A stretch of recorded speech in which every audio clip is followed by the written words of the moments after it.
Bismillahirrahmanirrahim. Alhamdulillahirabbil alamin. Nahmaduhu wa nasta'inuhu wa nastaghfiruh. Asyhadu an la ilaha illallah wahdahu la syarikalah wa asyhadu anna Muhammadan abduhu wa rasuluh. Allahumma shalli wa sallim wa barik ala sayyidina wa habibina wa maulana Muhammadin wa ala alihi wa sahbihi wa man tabi'ahu ila yaumiddin.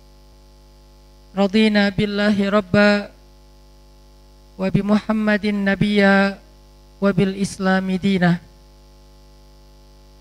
Qala Allah ta'ala fil Qur'anil Karim, a'udzu billahi minasy syaithanir rajim. Bismillahirrahmanirrahim. Ya ayyuhalladzina amanu taqullaha haqqa tuqatih wa la tamutunna illa wa antum muslimun wa'tasimu bihablillahi jami'an wa la tafarraqu واذكروا نعمة الله عليكم إذ كنتم أعداء فألف بين قلوبكم فأصبحتم بنعمته إخوانا وكنتم على شفا حفرة من النار فأنقذكم منها كذلك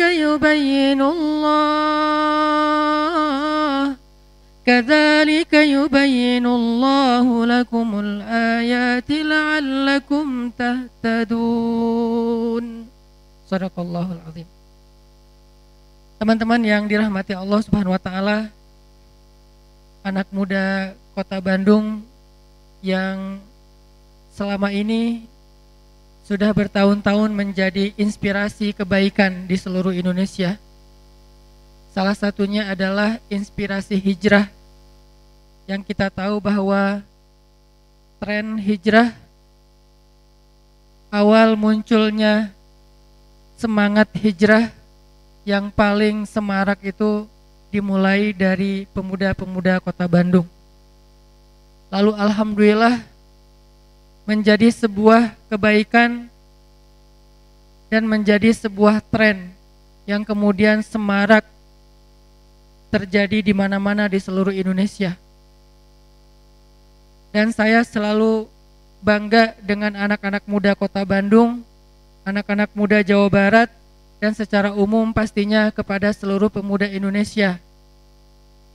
Karena 3 tahun atau 4 tahun terakhir kita melihat perubahan yang luar biasa dalam kehidupan anak muda secara umum di Indonesia dan secara khusus di Kota Bandung.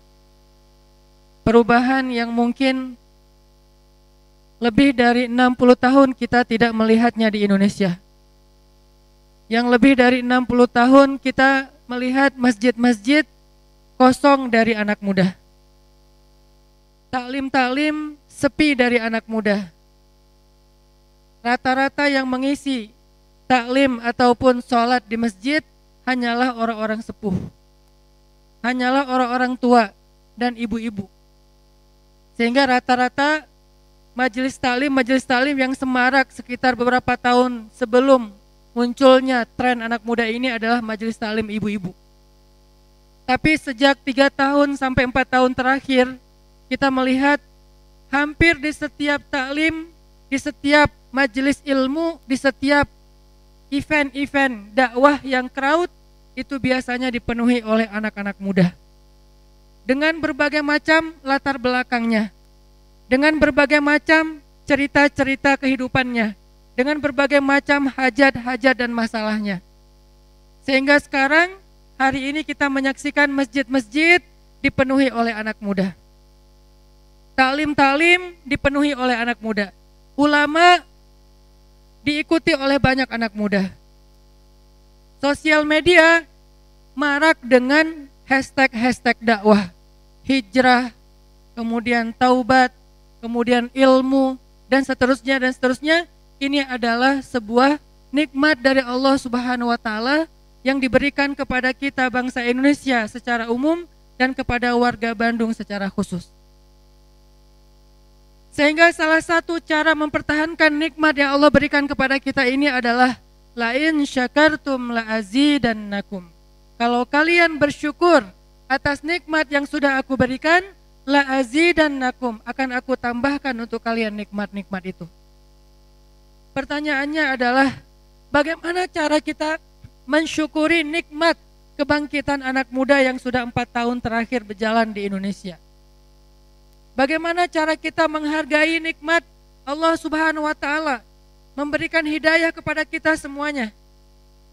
Dulu mungkin hanya ada 1-2 di antara para artis yang kemudian konsen di dakwah. Dulu mungkin sudah ada tapi tidak banyak para pemain bola yang kemudian hijrah dan konsen di dakwah. Dulu mungkin ada 1-2 anak-anak muda dengan tatoan yang ke masjid, tapi sekarang itu sudah menjadi tren. Tatoan ke masjid itu bukan lagi sesuatu yang tabu. Pemain bola hijrah, terutama pemain Persib yang malam ini semuanya hadir, Masya Allah, menunjukkan sebagai bukti bahwa ini bukan lagi sekedar kebetulan, tetapi ini adalah sebuah nikmat dari Allah Subhanahu wa taala yang tidak ada harga yang bisa kita untuk menilainya. Ini artinya teman-teman, ada satu kebaikan yang harus kita jaga bersama, yang harus kita pertahankan bersama, supaya Allah Subhanahu wa taala tidak mencabut nikmat yang Allah sudah berikan kepada kita. Caranya kita bersyukur. Cara bersyukurnya kita sama-sama terus belajar memperbaiki diri. Sama-sama terus belajar dan mengajak teman-teman kita, tetangga kita, geng kita, teman ngopi kita, teman main kita, teman nongkrong kita, semuanya kita ajak untuk sama-sama mendekat ke rumah Allah Subhanahu wa taala. Itulah bentuk syukur kita. Sehingga dengan syukur kita yang seperti itu, la azidannakum, Allah bakal nambahin nikmat hijrah ini kepada bangsa Indonesia. Dan bukan tidak mungkin ada 2 misalnya atau lebih kelompok-kelompok anak muda di Indonesia yang selama ini mungkin ada gap antara satu dengan yang lain. Bukan tidak mungkin jika mereka suatu saat akan bergandengan tangan, berangkulan, berpelukan, berjuang bersama untuk membangun Indonesia. Bukan tidak mungkin, sangat mungkin. Apa buktinya Ustadz? Buktinya Allah Subhanahu wa taala mengingatkan kita di dalam surat Ali Imran yang tadi saya bacakan. Wadhkuru ni'matallahi alaikum. Coba kalian ingat nikmat Allah kepada kalian. Coba kalian ingat. Supaya apa kita ingat? Supaya kita optimis. Supaya kita tidak termakan oleh isu. Supaya kita tidak termakan oleh provokasi. Supaya kita tidak larut dalam satu polemik-polemik yang berkelanjutan. Kita optimis. Wadhkuru ni'matallah. Coba kalian ingat nikmat Allah kepada kalian. Idh kuntum a'daan. Ketika dulu kalian bermusuh-musuhan. Siapa yang dimaksud di dalam ayat ini? Kaum Aus dan Khazraj. Belum ada kata Ansor. Baru ada kabilah Aus dengan kabilah Khazraj di Madinah. Bahkan belum ada kata Madinah, baru ada kata kota Yasrib yang banyak sampah, yang kotor, yang semberawut. Di dalamnya hidup 2 kabilah yang berseteru lebih dari 100 tahun. Satu kabilah Aus, satu lagi kabilah Khazraj. Dan korbannya bukan 1-2 orang, 5, 10, 20 orang, sudah ribuan orang. Mereka bunuh-bunuhan hampir setiap hari. Mereka bacok-bacokan hampir setiap hari, tawuran hampir setiap hari. Permusuhan yang diwariskan dari satu generasi ke generasi yang lain, turun-temurun. Tapi pada akhirnya, fa'allafa baina qulubikum fa'asbahtum bini'matihi ikhwana. Dengan seizin Allah, Allah mentaklif, Allah mengikat, Allah menyatukan hati mereka. Aus dan Khazraj. Aus dan Khazraj lebih dahsyat daripada gap yang kita rasakan di dalam kehidupan anak-anak muda zaman kita. Jauh lebih parah. Syukran ya Rabbi, syukran, hadaita qalbi, syukran.